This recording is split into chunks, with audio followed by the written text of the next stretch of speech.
கொண்டு போட்டுக்கிற கசிப்பு தலை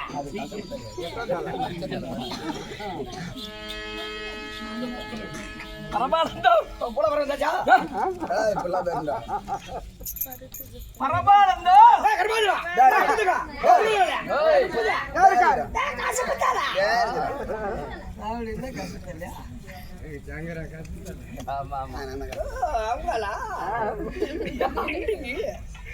எனக்கு சிசியன் பரமானந்தம் நீ ஓடி சிசிய பரமானந்தம் இவர்கள் எல்லாம் யார் எடி சிசி கர்மாந்தரா ஆடி சிசி ஏட்டாதுங்க 3 நாள் 16 30 காசு பத்தனே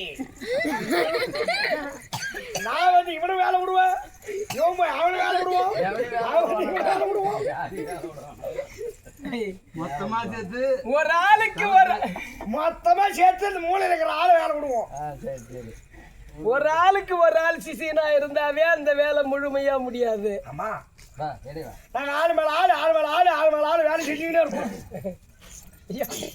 எண்ணத்தின்படி வாழ்க்கை அதேதாங்க. ஒரு மனிதன் மனதிலே என்னவாக நினைக்கின்றாரோ அதுவே நடக்குமா? எல்லாரும் ஒரு நினைப்பு நினைச்சா படுக்கிறோம் ஒரு நினைப்பு நினைப்பாங்க. என்ன நினைப்பா? அவங்களா பெறாதன சாதாரணமா நினைச்சுப்பாங்க. இந்த படுத்துருக்கிறவங்களா என்ன நினைக்கிறான்? என்ன தூக்கம் வருது அதனால படுத்துருக்கிறாங்களா? வேற என்னடா? அதான் கிடையாது. இவங்களுக்கு எல்லாம் முருகர் மேல ஒரு பெறாத்திர வச்சிருக்கிறாங்க. என்ன பெறாத்திர? என்ன பெறாத்திர? ஐயா முருக பெருமானே, வருடத்துக்கு ஒரு முறை என் குடும்பத்துல கஷ்டம் எது இல்லைன்னாக்கா கஷ்டம் போறான் நீங்க போச்சுன்னாக்கா வருடத்துக்கு ஒரு முறை ஆட்டக்காரன் ஆட்டாட விட்டு நாங்க பாய் போட்டு ஆட்டக்காரன் முன்னாடி பெறல்றோம் அப்படின்னு இவங்கள பெறாத்துறேன். இவங்களாம் இந்த பக்கம் பெறல்றாங்க. அது மட்டும் தனி புடி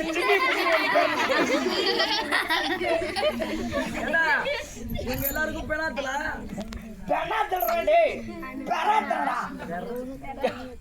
சரி மாட்டும். என்ன சேத்திரம் இது? ஓ வெண்பா.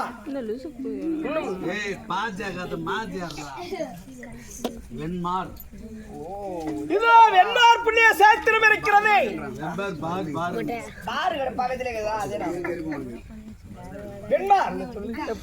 ஆமாங்க. அந்த கோதை பிறந்த ஊர் கோவிந்தன் வாழும் ஊர். ஜோதி மணிமாடங்கள் தோன்றும் ஊர். நீதியில் எல்லாம் பக்தர்கள் வாழும் ஊர். நான் மறையிலும் போதும் ஒரு வில்லி புத்தூரிலும் அப்பேற்பட்ட பாரதத்தை தமிழாக்கம் செய்து அதோ வில்லியாழ்வார் பிறந்த ஊருக்கு சமம் இதோ தென்மார் புண்ணிய சேத்திரத்தில் எழுந்தருளியே அதோ அசுரர்களை அழித்து தேவனுடைய இடரை தீர்த்து தமிழ் கடவுளாக இருக்கும்படியான அதோ முருகபெருமானுக்கு அபிஷேக ஆராதனை செய்து அதோ தேர் திருவிழாவை நடத்தி முருகனுடைய பெயரை உரைக்க வேண்டும் என்பதற்காக உண்மைதான் இன்று ஓரிரவு கூற்று. அப்படி திருவிழாவை பெருவிழாவாக நடத்திய ஊர் பொதுமக்கள், ஊர் நாட்டார், கோயில் தலைவர், ஊராட்சி மன்ற தலைவர், இன்னும் வார்டு கவுன்சிலர், இன்னும் அவருடைய பொற்பாதங்களுக்கும்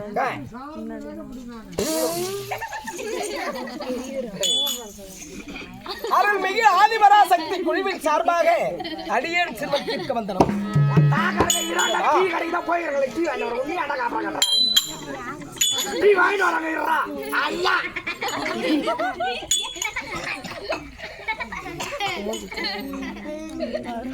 அத்துணை நல்லவர்களுக்கும் இந்த சிறியவன் அடியேன் தீர்க்க வந்தனம்.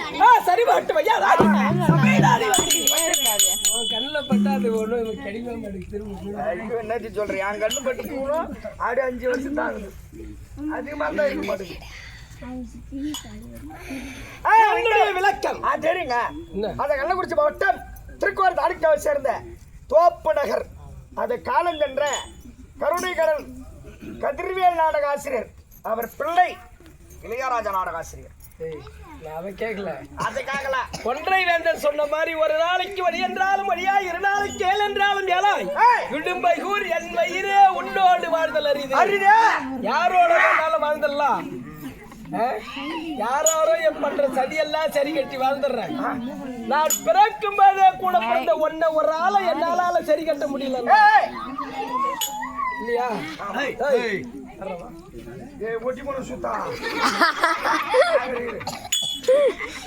இந்த ஒரு ஜான் வயிறை பார்த்து சொன்னாரா, நான் பிறக்கும் போதே உடன் பிறந்த ஒன்னை ஒரு ஆளை மட்டும் என்னால சரி கட்ட ஒரு ஆளை சரி கட்ட முடியல.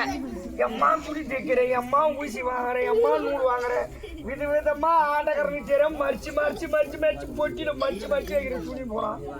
ஒரு துணி தேய்ச்சி தர மாட்டேன்றேன். 10 வருஷத்துக்கு அப்புறம் இப்பதான் ஒரு துணி வெளியே வந்து இல்ல காரணம் என்னன்னு கேட்டீங்கன்னா, கலர் நிலத்தை எவ்வளவு ஆழ உழுது பயிரிட்டாலும் விளைச்சலை தராது இல்லையா? அந்த மாதிரி என்னமோ உட்காரத்தான் நாம உட்காரலையா ஐயா. நாம ஒரு 10 ஏக்கர் இடம் வச்சிருக்கிறோன்னு வச்சுக்க, அந்த இடத்த ஒட்டி பயிர் வைக்கணும்னா வண்டி ஓட்டுற டிப்பர்காரனுக்கு, டிராக்டருக்காரனுக்கு பணம் கொடுக்கணும், விதை நெல் வாங்குறதுக்கு பணம் கொடுக்கணும், நடவு நடுற ஆளுக்கு பணம் கொடுக்கணும், நாற்று எடுக்கிற ஆளுக்கு பணம் கொடுக்கணும், மருந்து அடிக்கிறதுக்கு பணம், இதெல்லாம் செய்தாதான் அவன் கம்பத்துக்காரன். யார்கிட்ட இடம் இருக்குதுன்னு வச்சுக்கிட்டே உட்காந்து எப்படி அவன் பயிர் ஏறும்? செலவு பண்ணாதானே பயிர் ஏறும். செலவும் பண்ணி பார்த்தாச்சு, 5 மீட்டர் துணி போச்சு, அப்பே வேலையாகலையா? அப்படிப்பட்ட அது வேற இடத்துல வேலையாகி போச்சு. அப்படி இந்த கோலத்தை கஞ்சில கட்டி மேல போறான். ருத்ராஜி கொட்டி உடம்புல சட்டி சொல்லுங்க ஐயா பொட்டி.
இது எனக்கு எத்தனையாவது பிறவி தெரியுமா? அன்னைக்கு நான் லீவு போட்டேன் நீ பிறவி எடுக்கும் போது எங்க ஆயோக்கு தலை தேவசம். எல்லாரும் ஒரு நாள் கொடுத்துதான் ஆகணும். அன்னைக்கு கோமிங் கிடைக்கல, நேரம் ஆகி போச்சு. எதை கொடுத்தாலும் பாண்டவாளுக்கும் கௌரவருக்கும் பகை ஏற்பட்டு யுத்தத்திற்கு நாள் நியமித்து விட்டார்கள். அப்போ ஒரு நாட்டு அரசன் வந்து கேட்டானா 2 பேருகிட்டயும். யாருகிட்ட?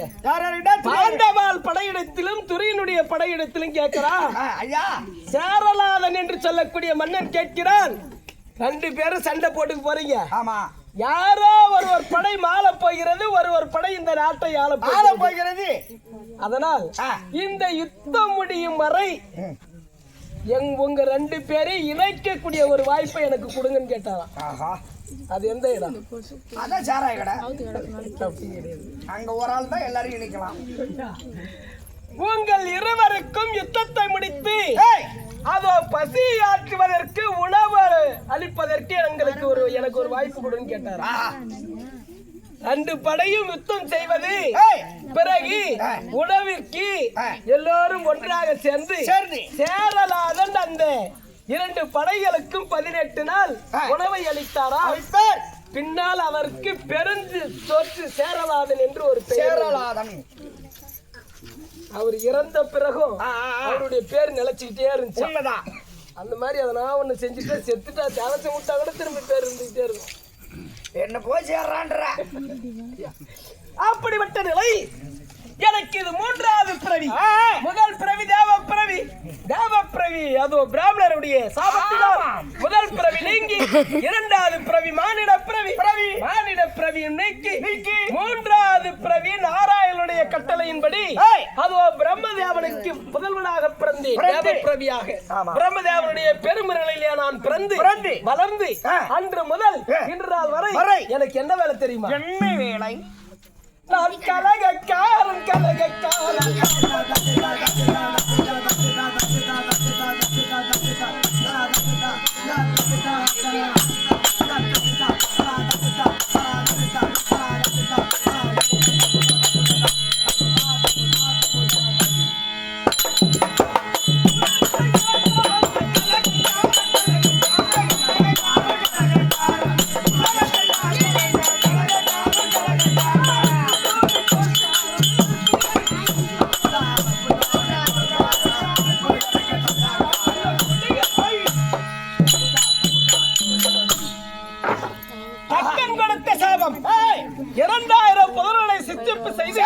அவர்கள் எல்லாம் பிரம்மாவாக வேண்டும் என்று பரமனை கோரி தவம் செய்து கொண்டிருந்தார்கள். ஒரே ஒரு பிரம்மா இந்த உலகத்தை படைத்ததற்கு அக்கிரமம் எல்லாம் நடந்து கொண்டிருக்கிறது. 2000 சித்திப்பு கர்த்தா பிரம்மாக்கள் உருவாக்கினார். தங்களுடைய ஆதிக்கம் இந்த உலகத்தில் படையெடுத்தாடுமே என்று அவர்களுக்கு நிலையை புரிய வைத்து பரமபதி சேர வைத்தேன். தக்கன் பார்த்தால் அடைய நாரதா, எப்பொழுது எனது 2000 பதினுடைய தவத்தை நீ கலைத்தாயோ இன்று முதல் நீ கலகனாக போகப்படி என்று சாபத்தை அன்று முதல் இன்று நாள் வரை ஒரு நாளைக்காயிலும் ஒரு கலகம் செய்து வேண்டும். இன்றைய தினத்தில் கலகம் கிடைக்கவில்லை. தாத்தாவாகிய நாராயணை மனதில் எடுத்து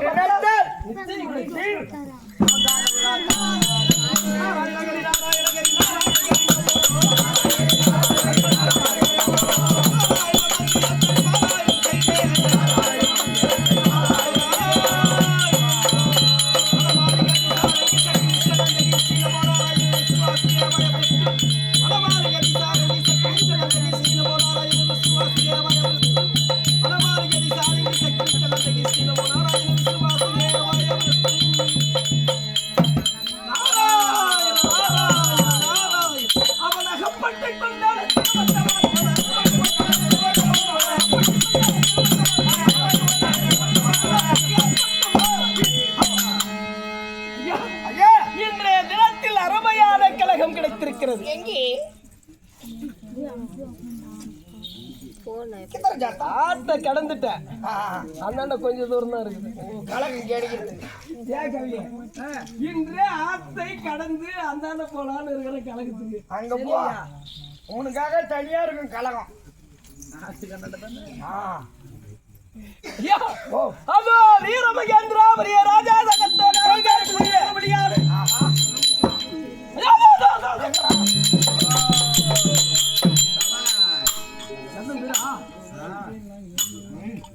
அதோ சூரபத்மன் சூரபத்மன் சிங்கமகன்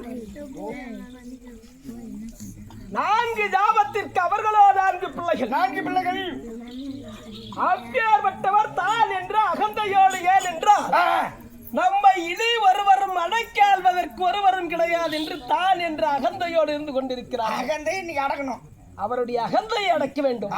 அதனால் எங்கே செல்ல வேண்டும்? நாம் அங்கதான் போகணும். வீரமகேந்திராபுரி செல்வதற்கு முன்பதாக தேவலோகம் சென்று தேவர் சபை எப்படி நடந்து கொண்டிருக்கிறது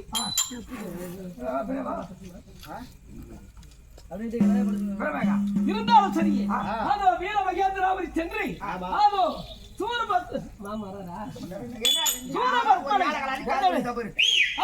சூரபத்மனை சந்திக்க வேண்டும். நாம் பேசிக் கொண்டிருப்பது